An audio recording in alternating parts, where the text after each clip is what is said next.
আমরা 1082 প্লেয়ারের কাছাকাছি অবস্থান করছি এবং জামালপুর 35 বিজিবি সহ আমরা আনসার বাহিনী এবং যুবক পোলাবান সহ আমরা সব সময় ভারতের পশ্চিম ঠেকাতে আমরা প্রস্তুত আছি এবং আসলেই আমাদের এলাকা শান্তিপ্রিয় এলাকা।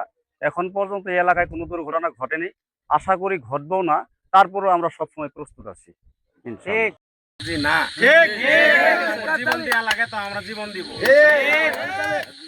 বিএসএ কি বিটিআর আছে, আনসার বাহিনী আছে, ধরেন এখন কোনো সহযোগিতা লাগলে আমরা সারা রাত এখন আমরা সহযোগিতা করি।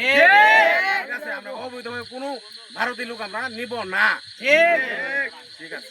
রহমান রহিম, আমরা আছি 1082 পাত্তরের মাথায় এবং বিটিআর 35 সেক্টরের বিটিআর সহ আনসার বাহিনী সহ আমরা আছি বর্ডারেই। কোনো বাইরের লোক, ইন্ডিয়ান লোক ঢুকলে পরে আমরা প্রতিহত করব। বিসমিল্লাহির রহমানির রহিম।